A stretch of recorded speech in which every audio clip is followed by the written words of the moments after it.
हाँ देखिए, law of conservation of momentum ये कहता है मोमेंटम बिफोर कॉलिजन,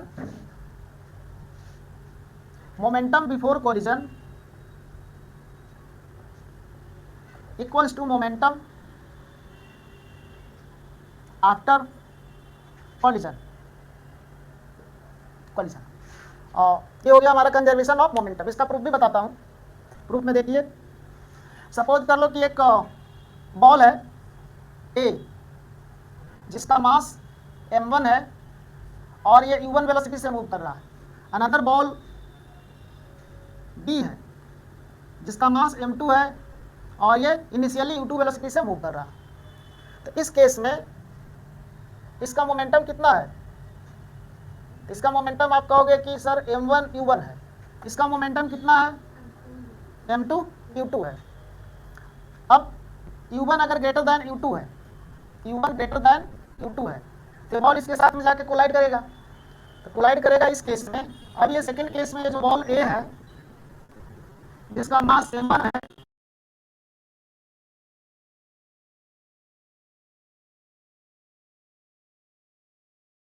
मूव करना शुरू कर देगा।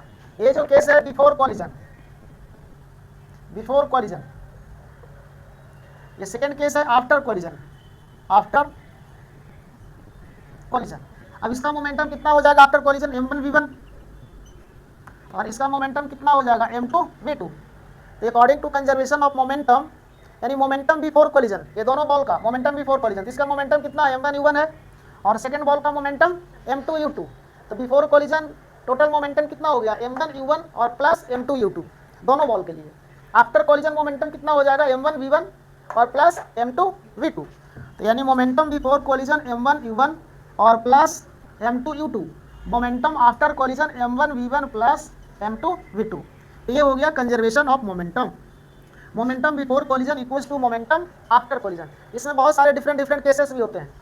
अगर एक बॉल रेस्ट में है, दूसरा मोशन में होगा, एटसेट्रा। अब ये पता चल गया, इसका प्रूफ देखते हैं। अभी प्रूफ किए नहीं है, प्रूफ अब देखो। अब एक बॉल है, पहले देख लेते हैं कि एक बॉल जिसका मास m1 है या अनदर बॉल है जिसका b जिसका मास m2 है। अब ये दोनों बॉल में अगर कोलिजन होगा, एक बॉल अगर रेस्ट में है, दूसरे बॉल अगर कोलाइड करेगा, तो कोलिजन होने के बाद क्या होगा? According to Newton third law क्या कहता है? To every action there is an equal and opposite reaction. तो आप कहोगे कि सर बॉल ए जो है बी पर फोर्स लगाएगा, force on ball B due to A, F B A, और बी भी क्या किस पर फोर्स लगाएगा? ए पर फोर्स लगाएगा अपोजिट डायरेक्शन में। इसके लिए आप यूज कर लोगे एफ ए बी ए क्या रीड करेंगे? Force on ball A due to B, और एफ ए बी का क्या हो जाएगा? Force on ball B due to A. अब ये तो हमने ए बी दे दिया है, किसी भी केस में आपका हो सकता है। F12 हो सकता है, F21 हो सकता है। F12 है तो इसको क्या रीड करेंगे? F12 को force on A due to B, first वाले ऑब्जेक्ट पर जो फोर्स लगेगा 2 के कारण, और ये सेकंड वाले ऑब्जेक्ट पर फोर्स लगेगा 1 के कारण। क्लियर है?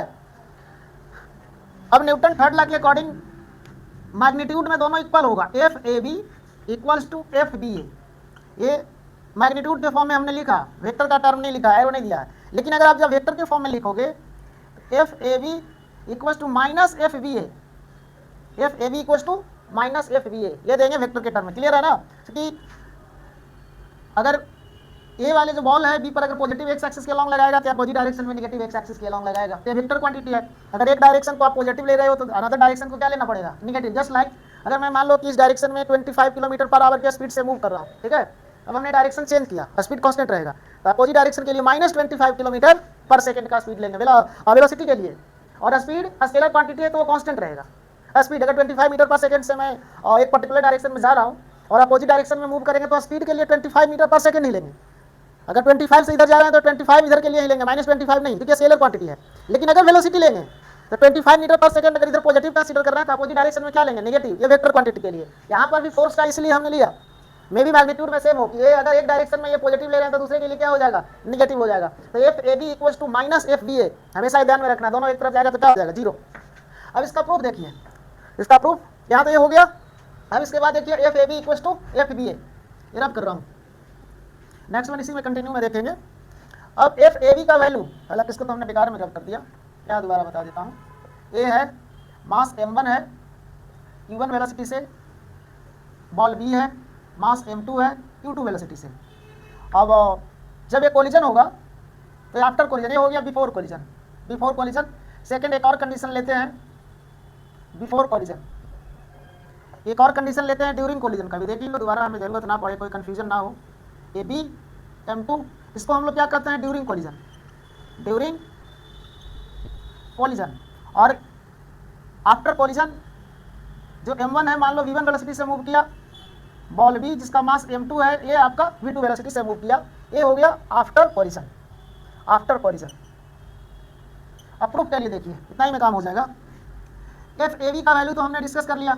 F A B force on body A due to B, यानी ए का मास कितना है m1 है, तो Newton according to Newton second law, Newton second law क्या कहता है, Newton second law F equals to M A, F equals to M ए होता है।